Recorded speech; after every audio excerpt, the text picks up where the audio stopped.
You worked so hard in creating that dream organization of yours.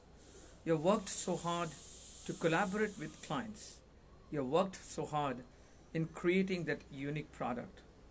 And as a leader, as you inch towards retirement, the main question that arises in the mind, like others and yours, is who to hand over the whole organization when I'm gone.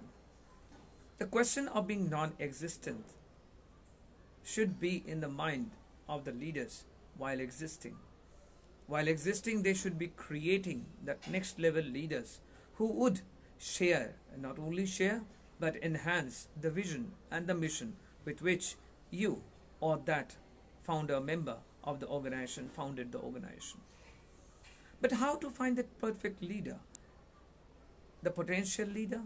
The next leader to the next throne? That's a very difficult question in itself. A challenge in itself to various many organizations. We have seen successfully organizations running, but when they get handed over to the new successor, the organization starts crumbling down. The organization fails. The revenue degradation, loss in maximization of profit, and employee discontentment all across.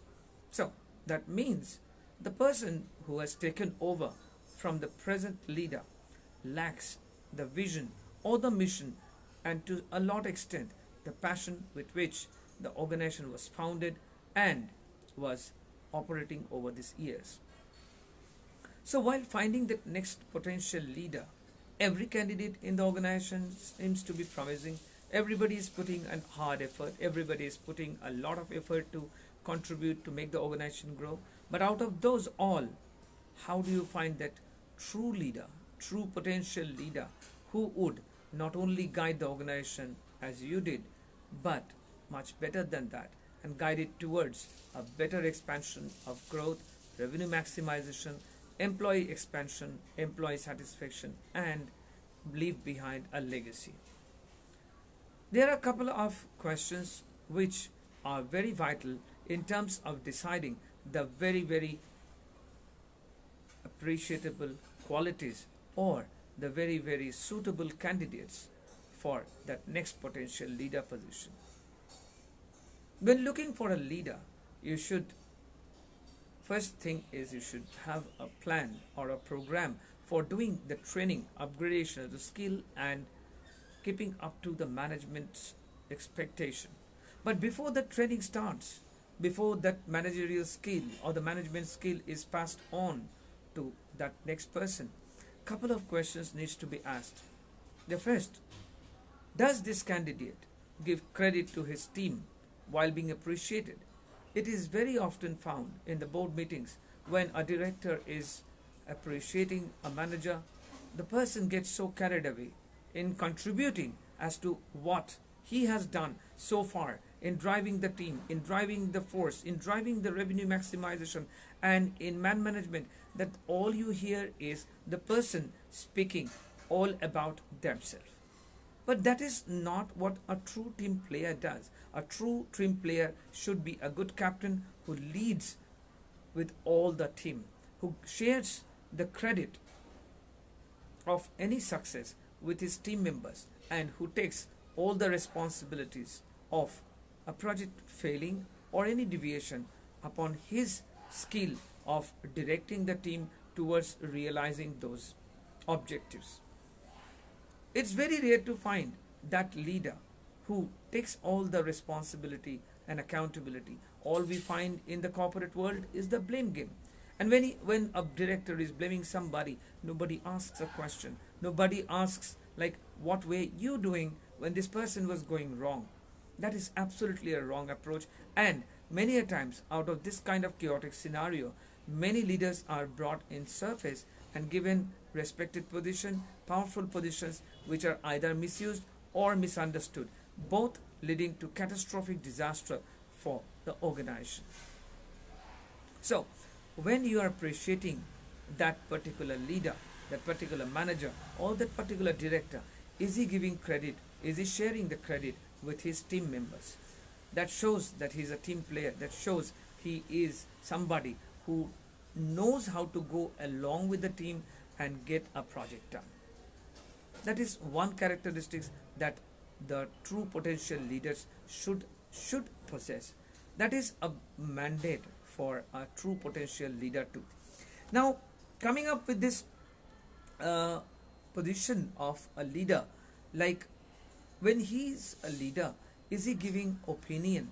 Is he giving enough importance to the opinion of his subordinates? That is also very important to be found out, because when a person is just leading a department and he is not listening to his subordinates, think, if the person becomes the head of the organization, he will not be listening, he will not be taking any feedback from any of his subordinates. So it will be all a one directional decision making, it will be all a decision of his soul, and he will many a times refuse to consult it with either the consultants or the business advisors, both leading again to catastrophic disaster for the organization, because this particular leader might have not seen that point which the other consultants have seen in terms of their stay with the organization or in terms of handling the operation.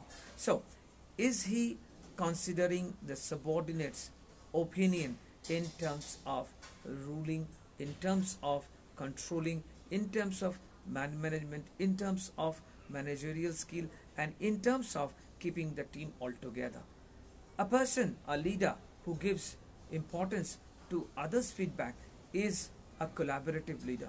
Collaborative leaders has that vision to go along with the organization, to go and include all the employees and drive towards a target or a business goal. Now, those kind of leaders will be the ones who would be able to design smart goals. As we said, specific, measurable, achievable, respected, and time-bound goals. Those kind of goals are what drives the organization towards the success. So, a potential leader who includes his subordinates' opinion with an open heart, with an open collaborative mind, with a mind which is, as I mentioned, like a parachute which opens and then only it works. So, the mind of this leader is open to feedback from the team members or his subordinates. That shows he is a collaborative leader, and in the long term, if the organization is handed over to this particular person, they will be able to go along with the team and drive the whole organization towards the common goal. That is very, very important when you're looking for that particular potential leader. The third question to be asked is, how does this person respect and include the seniors' advice? Like a director who is open towards feedback and decisions of the stakeholders and takes the input from them and analyzes them and then tries to work out a solution. And when a problem is faced, he openly goes up to those seniors, those leaders, his bosses, and discusses with the intention of finding a solution. Those kind of people have a respect for the higher authority. Somebody who's having a respect for the higher authority is somebody who respects every employee in the organization.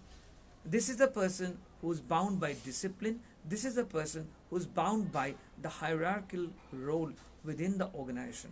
So, while he respects the others for their feedback, for their opinion, he also respects and commands respects over the seniors and the senior managers and the senior members, because one way he is accepting feedback from his subordinates, which shows he is a collaborative leader.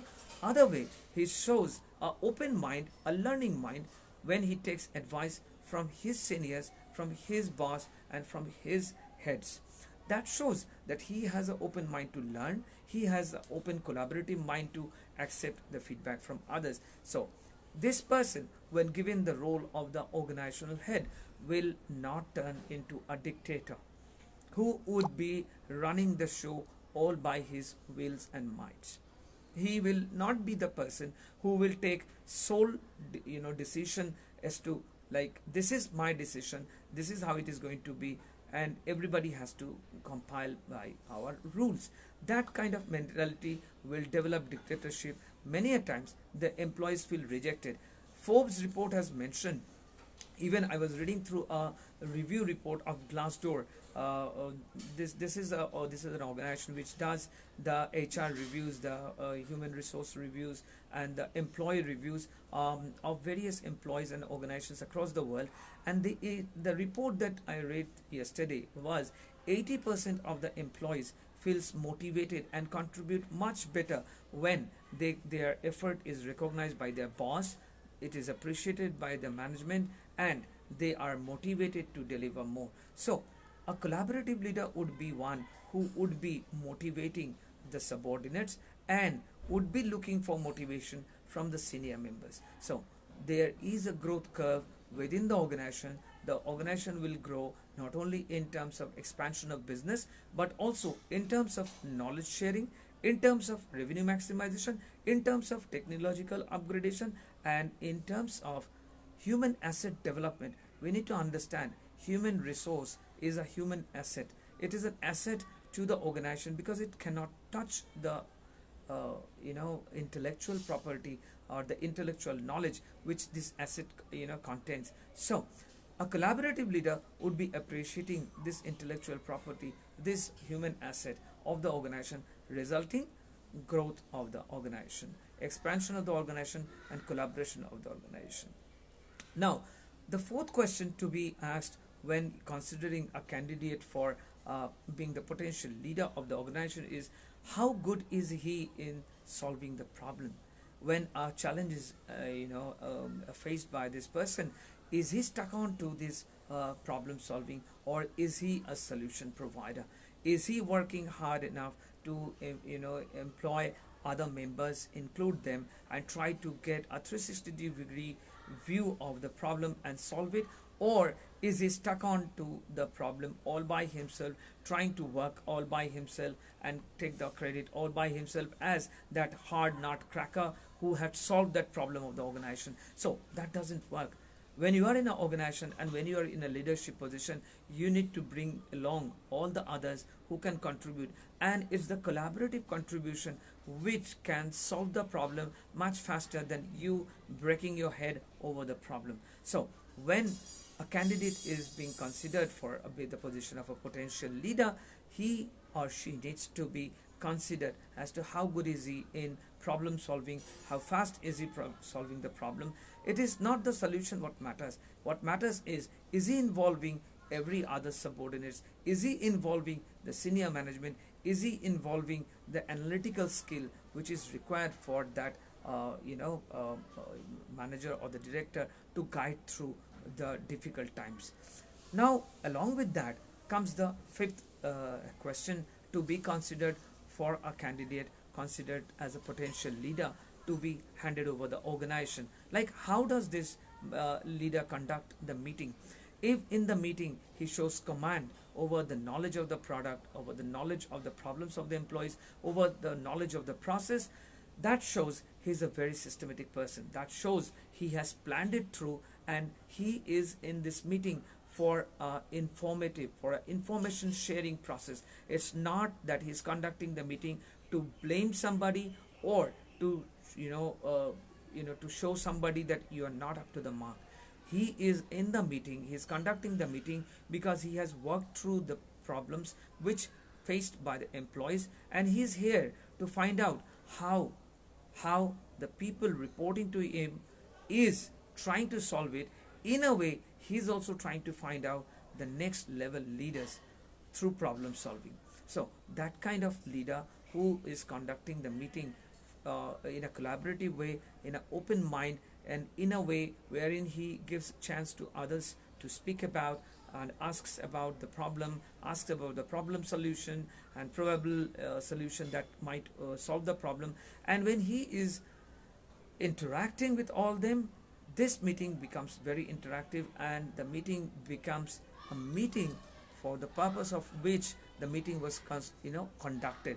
The meeting was first hand conducted to find out what has so far been done, what needs to be done, what could be done better, and what are the challenges faced, and how he as a leader can help those employees, those subordinates solve those problems to overcome their hurdles and solve the problem all by themselves, thus becoming the next level leaders in that department.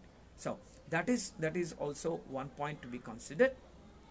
The last, but not the least point, I would rather say, needs to be considered while considering a candidate for a potential leader is what kind of clarity of thought does he possess? Whenever a challenge arrives, whenever a deviation happens, whenever he's facing a problem with man management, resource allocation, process deviation, what is the kind of decision making he's doing? Is he taking a firm, decisive decision? Is he taking a decision based on studies, analytics that he has done? Is he taking a decision based on data? Is he taking the decision based on the cumulative feedback collected from the employee, or is he taking a decision all by himself? That majority of the time happens, and the employees feels dejected, the employee feels not valued, the employees feels they're not included within the process. So when you are looking for that potential leader to hand over that organization, this is one of the most I would say one of the most apprehended kind of quality to be looked upon for that particular person is what is the kind of clarity of thought the person possesses. With these 6 points considered against a candidate, obviously this does not summarize all the points. His work experience, his analytical skills, his contribution towards the organization, his tenure towards the organization, everything needs to be considered. But these 6 primary questions, when put forward towards this potential candidate, can bring out that potential leader to whom you would feel confident handing over the organization. Because after all, we are talking about handing over an organization which you or the founder has made over the sweat and blood of them. So this is a lifetime creation that is going to be handed over, and you do not want to hand it over to the wrong person or the wrong decision maker, a wrong leader who would not only jeopardize the whole organization, but lead the organization gradually towards a collapse in terms of revenue loss, in terms of manpower loss, and in terms of losing every aspect of legacy as left behind by the that potential leader. Consider these 6 questions. These are the primary questions to be focused upon, and I believe with this, finding the next true potential leader wouldn't be that difficult as it appears to be. With that note today, guys, I wrap up this morning vibe session from Career Counseling Online. Wishing all the best. Take care of yourself. Stay home. Stay safe. And for the guys who are working from home, we have a couple of videos in our YouTube channel which you can go through as to how to handle the stress, the workload, and maintain the work-life balance when you're working from home. Because see, the majority of the thing which is being noticed and complained upon by the employees working from home is when they were working, reporting to an office, at least they had a fixed hour of working. But now working from home, the time span of working is expanding over a time schedule beyond their delivery, leaving employees much tired, much exhausted, and much unproductive. Working from home should not be that stressful wherein you actually fall sick, because this is just that you do not have to commute, you do not have to report, you are lessening the contact of human contacts and social distancing, everything is there, but you should not become medically or mentally unfit wherein the work from home pressure is building upon you. So take that break, drink water, hydrate yourself, eat healthy fruits, and add a bit of exercise to your daily schedule.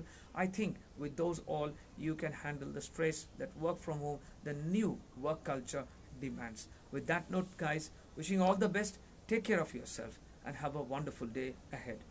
All the best. Learn, contribute, and evolve.